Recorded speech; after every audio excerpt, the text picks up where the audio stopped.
Nicolas, la parole est tout de suite dans la salle. Monsieur Collomb.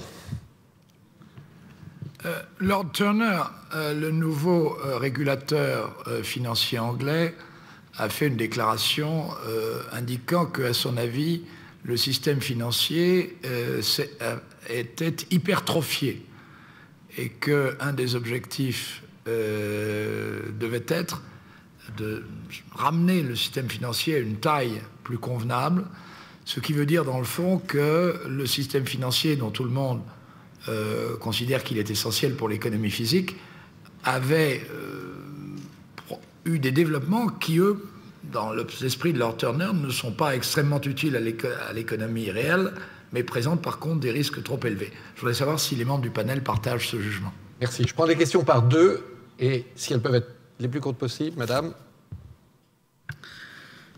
Merci, Monsieur le Président. Mon nom est là, ancienne députée égyptienne. Je voudrais m'adresser à Monsieur Kamal Dervish après sa brillante mais trop courte intervention lorsqu'il disait que le flux de capital des pays pétroliers devrait s'acheminer vers les pays en voie de développement. Or, s'il n'y a pas de sécurité dans ces pays, les capitaux ne viendront pas. Donc il faudrait complimenter ça par un environnement démocratique, respect de l'état de droit. Autrement, ils continueront à s'acheminer vers les États-Unis. Et donc la communauté internationale aujourd'hui, si nous parlons de gouvernance globale, devrait pousser ces pays vers une plus grande libéralisation politique. Merci. Merci beaucoup. Deux brèves réponses. Deux brèves réponses. D'abord, la question de mon âge. Je suis d'accord, évidemment, il y a beaucoup de différences entre les pays en voie de développement et les pays émergents. On voit au Brésil, par exemple, il y a la ruée vers le Brésil maintenant. À la limite, c'est une bonne chose, dans le sens que le Brésil a d'énormes besoins d'investissement, besoins d'emploi. Mais je crois que le point fondamental que je voulais souligner, on a besoin d'un système de gouvernance mondiale qui facilite, qui ne peut pas planifier, on n'a pas cette capacité, on ne veut pas l'avoir, mais qui facilite et sécurise un flux de capital beaucoup plus normal que celui qu'on a eu, qui s'est porté excessivement vers les États-Unis. Pour la question de M. Collomb, moi je suis en gros d'accord avec Lord Turner, parce que bien que je ne suis pas nécessairement d'accord avec les outils qu'il préconise, mais un chiffre est quand même frappant, c'est qu'en 2007, 42% des profits du secteur des entreprises aux États-Unis revenaient au secteur financier. 42% pour un secteur qui, en valeur ajoutée, n'en faisait que 12 ou 13%, c'est vraiment totalement excessif. Et je crois qu'il y a un problème qui est reflété dans cela qu'on vit de nouveau aujourd'hui, c'est que quand on pense au modèle de croissance de l'économie réelle, de la théorie de la croissance que les économistes ont élaboré, on voit qu'il y a une relation entre croissance et taux de profit. Ce n'est pas une égalité, mais un taux de profit qui est 2 fois la croissance est jouable. Donc s'il y a une croissance dans une économie de 3%, un taux de profit de 6% selon certains paramètres peut paraître raisonnable. Or, le secteur financier a recherché des taux de profit de l'ordre de 15-20% qui sont tout simplement pas soutenables. Pas soutenables même à court terme, même à moyen terme. Et je crois qu'il y a un vrai problème d'une pression vers des profits excessifs et insoutenables qui viennent de la structure du secteur financier, surtout aux États-Unis, mais aussi de par le monde, qui risquent de nous amener vers les mêmes problèmes à nouveau. Merci.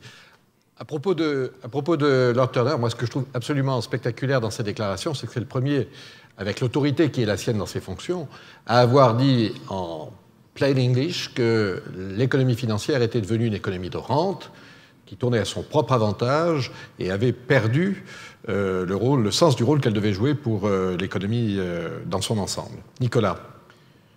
Lord Turner a, comme vous le soulignez, Président, pris une position extrêmement radicale, puisque, notamment en Royaume-Uni, mais dans n'importe quel pays, dire de manière normative, même de manière implicite, quelle devrait être la taille d'un secteur dans l'économie, c'est faire quelque chose qui ressemble beaucoup à de la planification.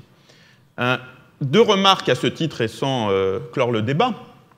Bon, l'une, qui est peut-être un peu triviale, c'est qu'on est dans un cycle politique au Royaume-Uni qui est sans précédent, dans lequel beaucoup d'observateurs s'attendent à un changement de majorité, mais surtout dans un moment où le Royaume-Uni est dans des doutes, je crois, sur son modèle, sa place, qui ne sont pas exactement les mêmes que ceux auxquels il a été confronté dans les cycles précédents. Donc je crois qu'il y a une dimension politique aux déclarations de Lord Turner qu'il ne faut pas négliger et qui n'est absolument pas une implication de distorsion intellectuelle.